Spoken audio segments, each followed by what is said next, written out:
9월 25일 금요일 은총의 숲 새벽 묵상을 시작하겠습니다. 금요일 새벽입니다.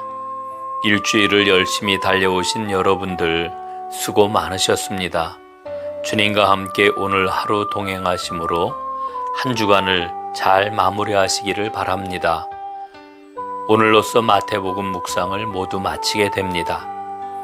다음 한 주간은 추석 명절이 있는 주간이기에 좀 더 자유롭게 본문을 선택을 해서 묵상글을 여러분과 나누려고 합니다.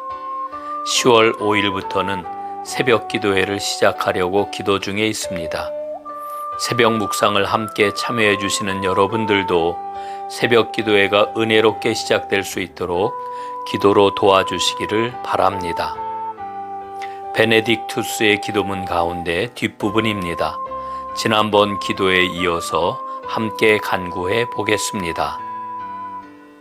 하나님이 어디서나 저를 지켜보고 계심을 기억하며 그리스도의 이름을 불러 마음에 일어나는 악한 생각을 쫓아내고 혀를 지켜 사악한 말을 하지 않으며 많은 말을 피하고 허튼 이야기를 하지 않으며 똑똑해 보이려고 말하지 않으며 좋은 글을 골라 읽으며 제 지위에 대해 매일 용서를 구하며 저의 생활을 고칠 방법을 찾으며 하나님의 자비하심에 대해 결코 절망하지 않겠습니다. 오 자비로우신 주님, 이렇게 살 수 있도록 은혜를 주옵소서. 아멘. 오늘 우리에게 주시는 하나님의 말씀을 보시겠습니다.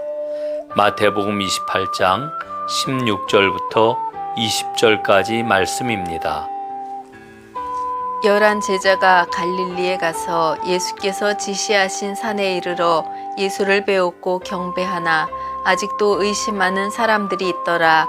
예수께서 나와 말씀하여 이르시되 하늘과 땅의 모든 권세를 내게 주셨으니 그러므로 너희는 가서 모든 민족을 제자로 삼아 아버지와 아들과 성령의 이름으로 세례를 베풀고 내가 너희에게 분부한 모든 것을 가르쳐 지키게 하라. 볼지어다 내가 세상 끝날까지 너희와 항상 함께 있으리라 하시니라. 아멘. 아직도 의심하느냐? 마태복음의 결론에 도달했습니다. 마태복음의 결론은 간결합니다. 그런데 이 간결함 속에 복음의 모든 것이 다 들어 있습니다. 먼저 확실히 해둘 것이 있습니다. 부활의 주님이 나타나신 갈릴리의 이 장면은 마태복음서의 전망점이면서 목표점입니다. 이 전망점에서 뒤를 돌아보므로 복음서가 구성되었습니다. 또한 이 전망점을 목표로 하여 앞을 내다보면서 복음서가 달려왔습니다. 마태복음은 결론에 도달해서 예수님이 실제로 누구인지, 그분이 선포하시는 말씀이 갖는 효력이 무엇인지를 밝히 드러내고 있습니다.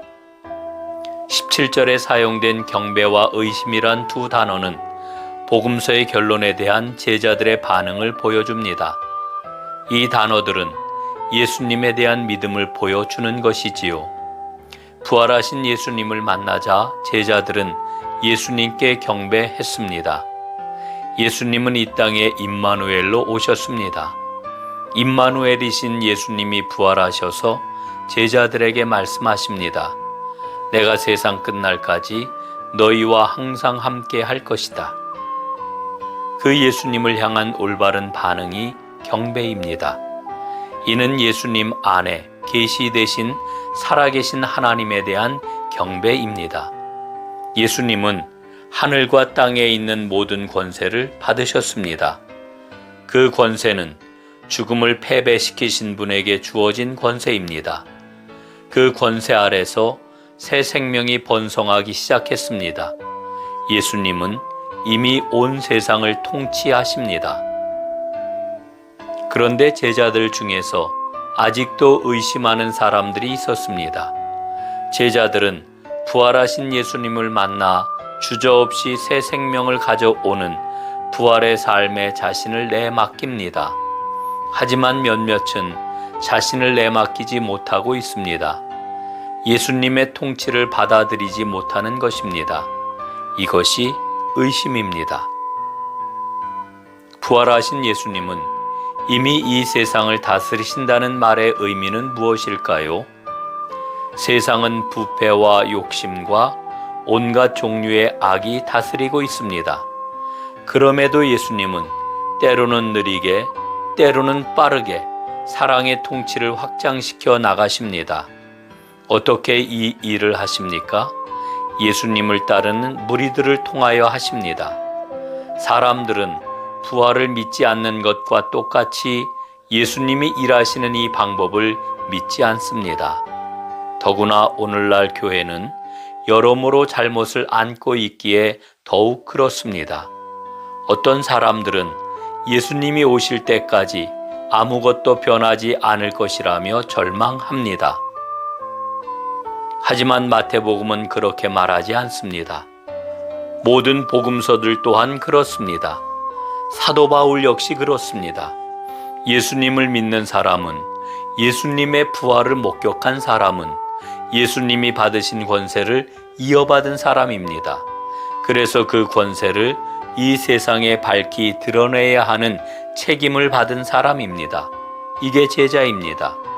예수님은 제자들에게 이 제자의 임무를 잘 감당하라고 사명을 주셨습니다. 예수님의 명령을 잘 보십시오. 제자로 삼아라, 세례를 베풀어라, 가르쳐 지키게 하라. 부활하신 주님이 주신 것을 받아보니 두렵습니다. 이 세상과는 사뭇 다른 생활 방식이기 때문에 그렇습니다. 하지만 우리는 주님이 맡겨주신 그 일을 해야 합니다. 왜일까요? 예수님이 모든 권세를 가지고 계시기 때문입니다. 그리고 예수님이 항상 우리와 함께 하시기 때문입니다. 세상에 이보다 더 큰 인격적 약속은 없습니다. 부활하신 예수님, 주님께서 약속하신 대로 우리와 항상 함께 해주실 줄로 믿습니다. 이제 어디에서나 사람들을 주님의 사랑의 통치 아래로 데려올 수 있도록 우리에게 힘과 지혜를 더하여 주옵소서. 아멘.